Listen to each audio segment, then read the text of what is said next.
Well, as I said, I want to try to get the weekend update done a bit earlier due to, Thanksgiving coming up Thursday. It's Monday as I'm recording this right now. Got my bruise. Yeah. That's my badge of honor right now. I think I mentioned this before. I'm donating plasma. Extra money, I could use the extra money. I think everyone can. And it's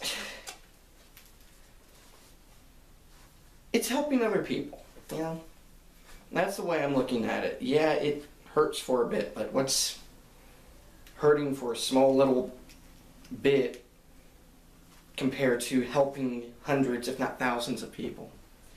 And that's the way I'm looking at it. Frankly, I wish more people would. But I'm not talking about that. I'm talking about two topics today. And the first one is, as I promised, Call of Duty Black Ops 2. And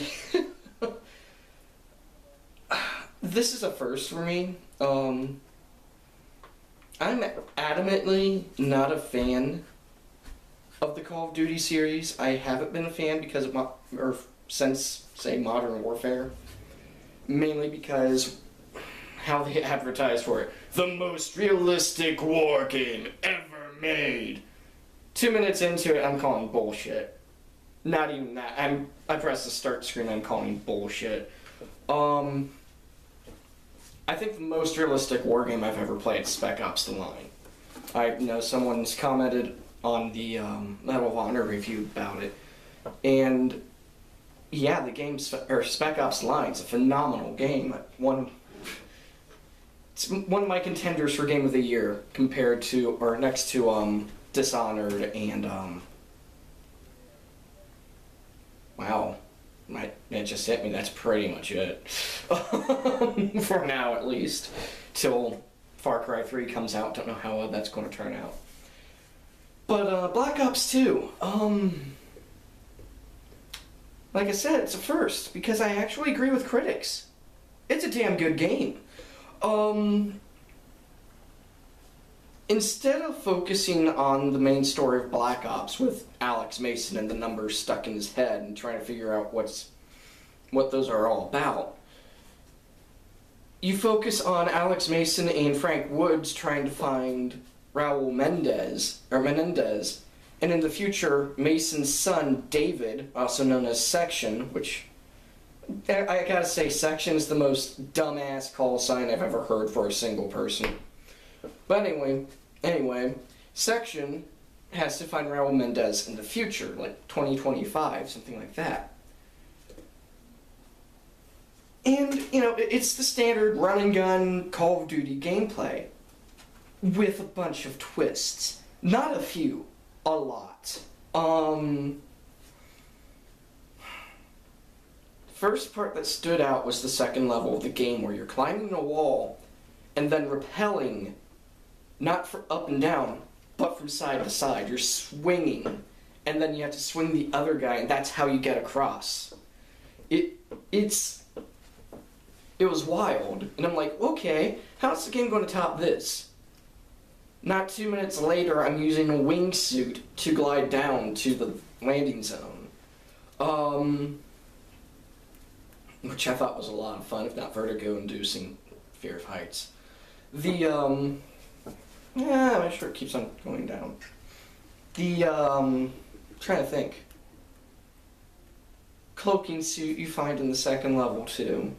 I mean, they did a lot of step forward with the power-ups, or not power-ups, items you get, new stuff you get, but also the new technology, like climbing with these anti-gravity gloves, or clinger gloves, or whatever they call them, rappelling like that, flying the VTOL, and then being able to escape before it crashes.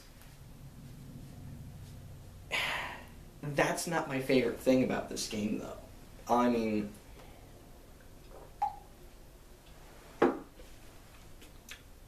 I'd have to say it's the choices. Spec Ops: The Line had choices, but ultimately you only had about 3 or 4 endings and two of them were pretty close to the same.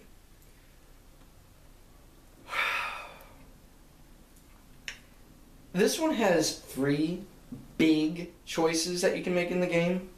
Sorry, mustache is out of whack. But at the same time, it also has smaller events that happen. Like, one was, your partner gets his face burned from your bad driving. You can drive well and avoid it completely. Tony Todd's character, Admiral Briggs, you can kill him or shoot him in the knee. I mean, stuff like that. And it's just... And it affects the outcome of the game. It affects the ending, which... lucky me. I got the worst ending. See, I'm not satisfied with that. I'm gonna have to go back and get the best ending now. But even then, the worst ending of the game, it still closes everything. It's still one story instead of a story that's going to go, yes, this will continue on for another game. And that's the thing I like about the Treyarch games. World at War was its own game. Black Ops 1 was its own game. Black Ops 2 is its own game. Yes, it's Black Ops 2, but instead of continuing the story that wasn't finished in the first game, it starts an entirely new story off the foothills of the first game. And that's how you do it. That's how you should do a sequel. Not, hey, here's the same story over and over again. Halo 2 and Halo 3 were the same game in that aspect because it was the same story. There was no resolution in 1, 2, or 2. Whereas there's resolution in Black Ops 1 of what happened there, and Black Ops 2, yeah, new story, that works very well. Though I have to, the one thing I disagree with is I don't think Menendez is that sympathetic of a villain. There are things that happen to him that I feel for him about, but at the end of the day, he's a terrorist asshole. A clever terrorist asshole, but a terrorist asshole. He comes more off as the Joker from The Dark Knight towards the end of the game, especially when everything starts happening. And I drew a lot of parallels. I mean, there's even the interrogation scene, the kill me scene. The first time you capture him, he's like, go ahead and kill me, or something like that. I'm like, really? I mean, it is The Dark Knight made into a war shooter, and I think that's kind of why it works the way it does. At the same time, that's kind of its flaw. Is because it's so much like The Dark Knight, it becomes too unbelievable. Modern Warfare 2, especially, was kind of like, whatever, in its story, how they're trying to say it's believable, but in the essence, it really wasn't. Sorry, I was distracted. One of my rats decided he was going to climb on his back and scooch by rolling. I don't know what he was doing. He's fine. He's not having a seizure. He's just being a jerk. A goofy jerk at that. What do you expect? His name's Captain America. But anyway, yeah, the game, it comes off as incredible. The technology looks like it could be real, but the game's story is actually where it drops the ball in that aspect. But that's a nitpick. I love you too, Cap. That is a friggin' nitpick because, truth be told, the story does work for what it's supposed to. It is a roller coaster. Not an emotional one to me, but, how action-packed it is, how... It's hard to describe. It's like The Dark Knight, but mixed in with Spec Ops. It's really, really hard to explain. Something you have to play for yourself. The good news is, despite having the Call of Duty name in the gameplay, This could have been its own game if they polished it a bit more, gave it its own individual identity. And I think that's why I'm suggesting it. I'm giving it like an 8 out of 10. There's the story, like I said, doesn't mesh well for the Call of Duty series and doesn't really strike me as purely realistic. Like, they didn't say they were going for, but like, you know, you'd expect from a war shooter. And the other big gripe is there are some... I know people who play multiplayer are like, oh, it's going to be the lagging, isn't it, on the PS3 version. Actually, my issue was the frame rates. There are a few times where the frame rate drops right in the middle of the game. Especially on the, oh man, these missions are so terrible. The Spec Ops missions, this is the big thing that's detracting 2 points from it. They're mixing real-time strategy with first-person shooter. Basically, you have this Overlord map where you can guide your troops to a location to fight the enemy. But, at the same time, you can take control of one of the troops. Guess what you should pretty much do the whole time? Take control of the troops because the AI is fucking terrible. The enemy AI is too good, and your ally AI is too bad. I was sniped by an enemy that I didn't even know was there because my sniper was too busy meleeing everyone else in front of me when he was supposed to be covering me. But at the same time, I beat a mission by simply running through a bunch of guys with guns, too. It's really hit and miss. And the way they do the tutorial in it, they teach you everything in 5 minutes. And then say, there you go, play the game.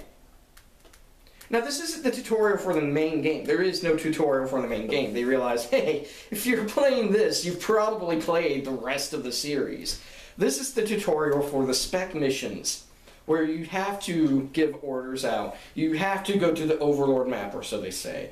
You have to figure out how to switch from one person to the next. And then there's the advanced tactics, and then there's this, and then there's that. They teach you all this in 5 minutes, and then throw you out on your first mission, and basically the game looks at you if you fail going, dude, we taught you everything. What the hell, man? And it's just... They had good intentions, but the execution was poor on that. That being said, the story... And you have to complete those missions to get a good ending. The reason I got a bad ending is because I screwed up 2 choices in the game, but you have to complete the spec missions in order to get a good ending.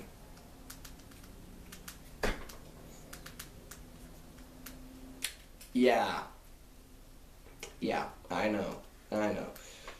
But yeah, I would still suggest it, just for the sheer fact that the game has 4 or 5 different endings alone, and plays so much like its own individual game. It's, compared to Spec Ops Line, on the short side, but compared to every other Modern Warfare or Call of Duty game, I should say, they're usually about 3 or 4 hours. This one's 6 to 8.